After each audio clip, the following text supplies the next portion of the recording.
जय जय श्री गिरिजारमण, जय जय भूत किशोर, जय भक्तन सर्वस्य प्रभो, जय गणपति चित्तचोर। शिव महापुराण द्वितीय अध्याय। दूसरे अध्याय में शिव पुराण के श्रवण से देवराज को शिवलोक की प्राप्ति हो। श्रोत श्रोत महाभागम धन्यस्तम परमार्थविद, अध्येयम कथा दिव्यम श्रावितम कृपया हीना। शौनक जी फिर बोले सूत जी से कि हे महाभाग, आप धन्य हैं, परमार्थ तत्व के आप ज्ञाता हैं।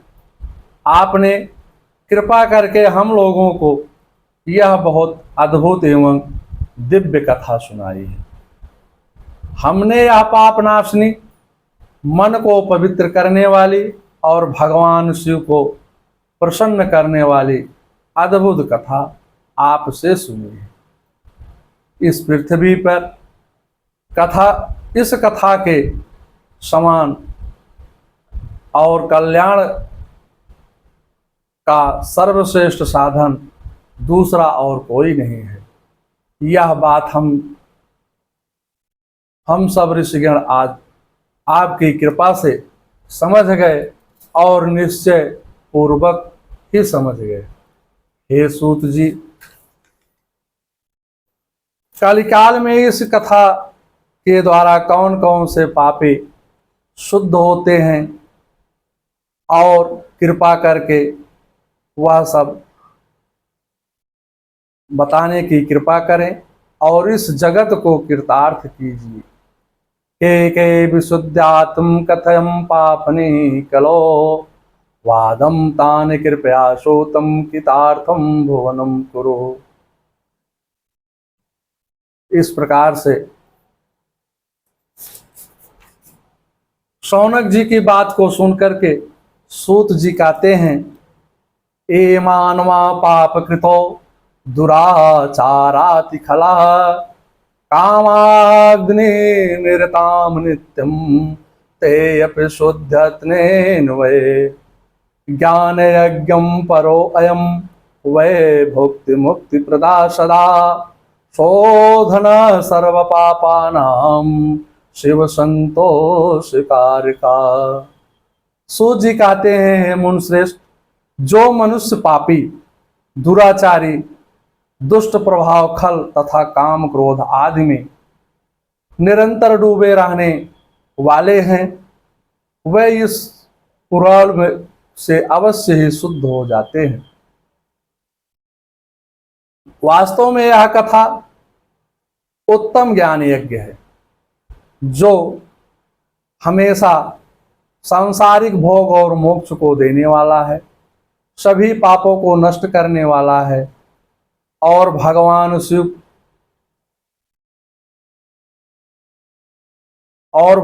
शिव को प्रसन्न करने वाला है। जो अत्यंत लालची, सत्य विहीन, अपने माता पिता से द्वेष करने वाले, पखंडी तथा हिंसक वृत्ति के हैं, वह सभी इस ज्ञान युग से शुद्ध हो जाते हैं। अपने वर्ण आश्रम धर्म का पालन न करने वाले और ईर्ष्याग्रस्त लोग भी कलिकाल में इस ज्ञान यज्ञ के द्वारा पवित्र हो जाते हैं। जो छल कपट करने के लिए क्रूर स्वभाव वाले और अत्यंत निर्दयी हैं, कलयुग में वह भी इस ज्ञान यज्ञ से शुद्ध हो जाते हैं। ब्राह्मण के धन से पलने वाले तथा निरंतर व्यभिचारिणी लोग, जो लोग हैं, वह भी इस संसार ज्ञान यज्ञ से इस कलिकाल में पवित्र हो जाते हैं। जो मनुष्य सदा पाप कर्मों में लिप्त रहते हैं, सठ हैं और अत्यंत दूषित विचार वाले हैं, वह भी इस कलयुग में भी इस ज्ञान यज्ञ से निर्मल हो जाते हैं। दुष्चरित दुर्बुद्धि करने वाले पापी जन भी कलिकाल में भी इस ज्ञान यज्ञ से पवित्र हो जाते हैं।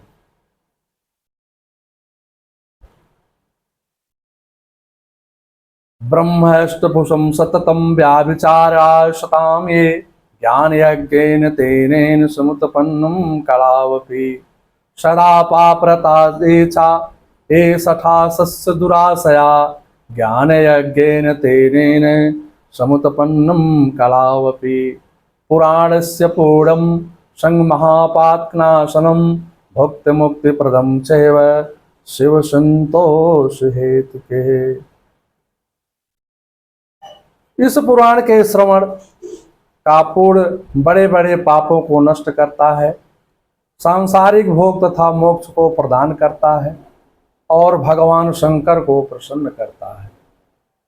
इस संबंध में मुनिगण प्राचीन इतिहास का उदाहरण दिया करते थे, जिसके श्रवण मात्र से पापों का पूर्णतः नाश हो जाता है।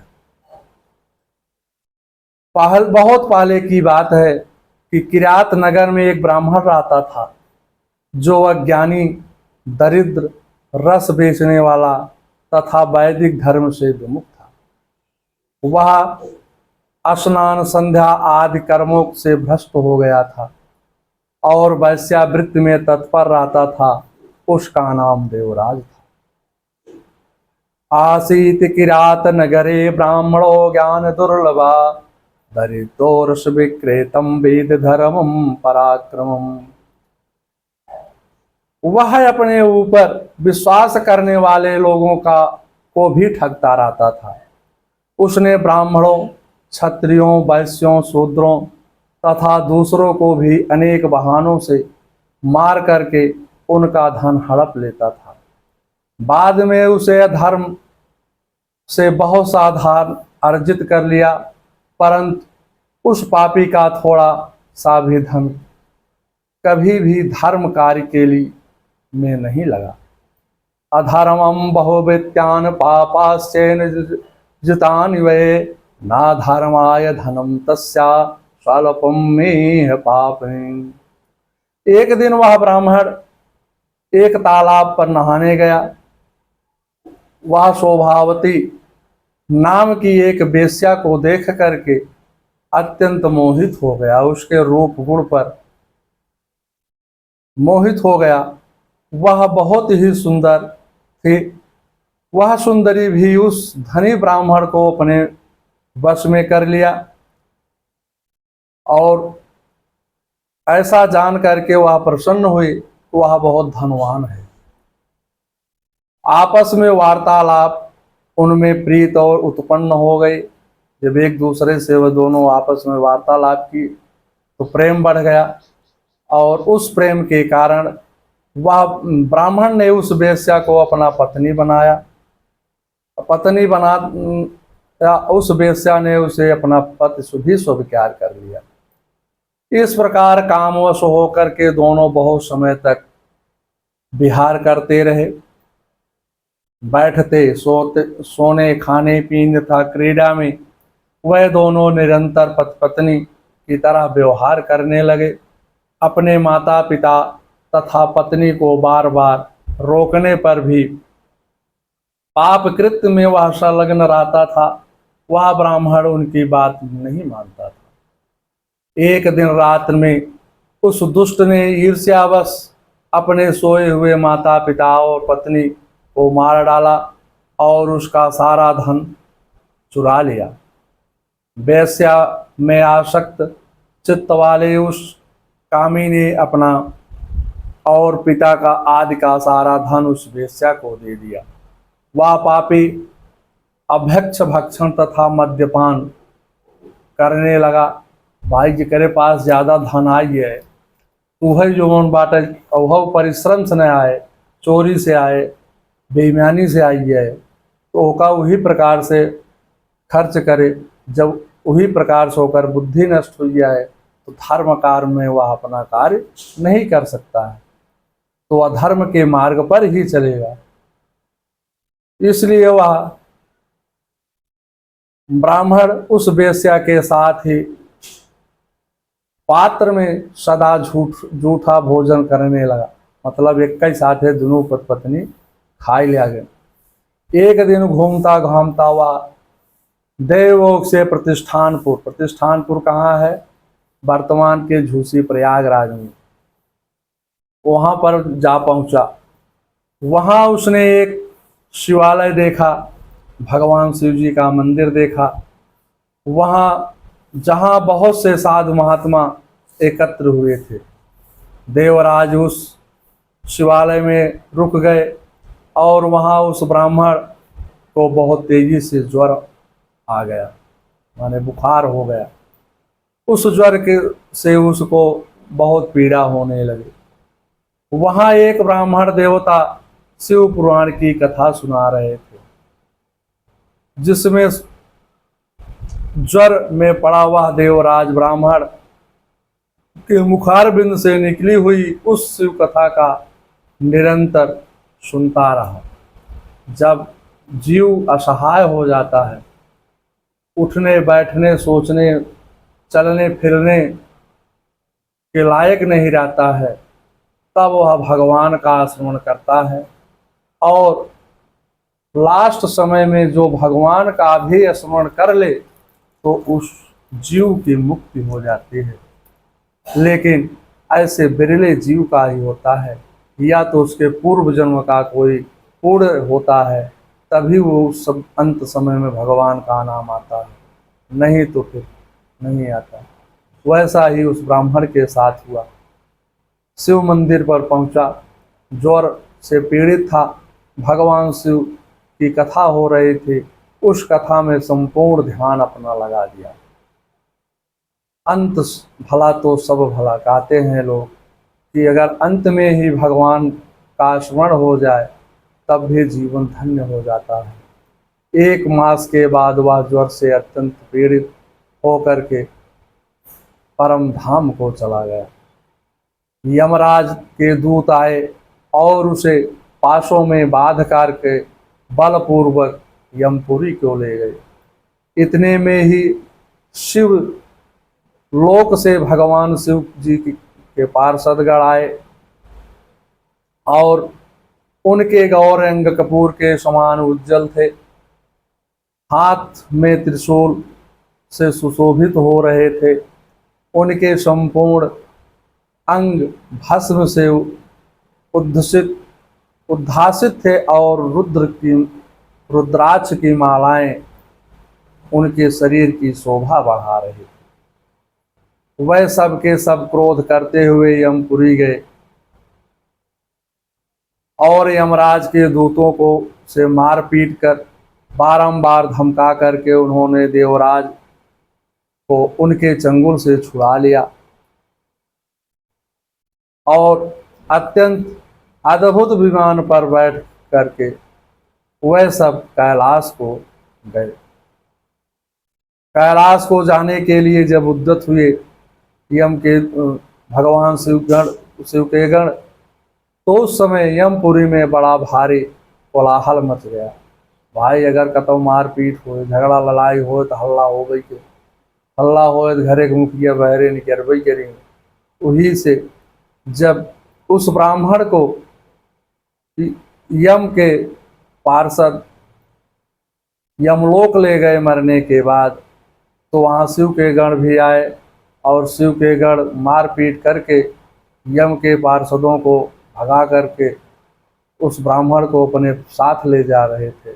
तभी यमराज जी वहाँ पर पधारे और यमराज तो धर्मराज तो सब जानते ही थे। उस कोलाहल को सुनकर धर्मराज ने अपने भवन से बाहर आए साक्षात दूसरे रुद्रों के साथ के समान प्रतीत होने वाले उन चारों दूतों को देख करके धर्मज्ञ धर्मराज ने विधिपूर्वक उनका पूजन किया। यम ने ज्ञान दृष्टि से देख करके सारा वृत्तांत जान लिया। उन्होंने भय के कारण भगवान शिव के उन महात्मा दूतों से कोई बात नहीं पूछा। यमराज से पूजित तथा प्रार्थित होकर के शिवदूत कैलाश को चले और उन्होंने उस ब्राह्मण को दया सागर शाम्ब को दे दिया, माने भगवान शिव को दे दिया। पूजितं प्रारब्धं तुम कैलाशम स्मदा तद्धुम शिवाय शाम्बम तुम दयावरिधाय रासे। धन्यम शिव पुराणस्य कथा परम पावनी अस्यं श्रवण मात्रेस्य पापेनाय प्रभु मुक्तिभाग। सदा सिंहस्थानं परमं धामं परम पदम यद्वै देवा विद्वांसं सर्वलोकोपरि स्थिताम्। ब्राह्मणं क्षत्रिया वैश्यं शूद्रं मन्ये प्राणिना हिंसितां धनलोभेन बहवो येन पापिना। मातृपितृबहुधन्दं वेश्यागामी चा मद्यपा देवराजं द्वयत्वं गत्वं भुक्तो भं क्षणात्। इस शिव पुराण काया परम पवित्र कथा धन्य है, जिसके सुनने से पापी जन की मुक्ति हो के योग्य बन जाते हैं। भगवान सदाशिव परम धाम को वेदज्ञ सभी लोक में सर्वश्रेष्ठ बताते हैं। ब्राह्मण क्षत्रिय वैश्य शूद्र तथा अन्य प्राणी, यहाँ तक कि जिस पापी ने धन के लोभ में अनेक लोगों की हत्या किया तथा अपने माता पिता और पत्नी को भी मार डाला, वह वेश्यागामी शराबी ब्राह्मण देवराज भी इस कथा के प्रभाव से भगवान शिव के परम धाम को प्राप्त कर तत्क्षण मुक्त हो गए। श्री स्कंद महापुराणे शिव पुराण महात्म्ये देवराज मुक्तिवर्णम नामं द्वितीय अध्याय। नमः। यदा यदा हि धर्मस्य ग्लानिर्भवति भारतम् आभूत्यानं धर्मस्य तदात्मानं सृजाम्यहम्। धर्म संस्थापनार्थाय संभवामि युगे युगे।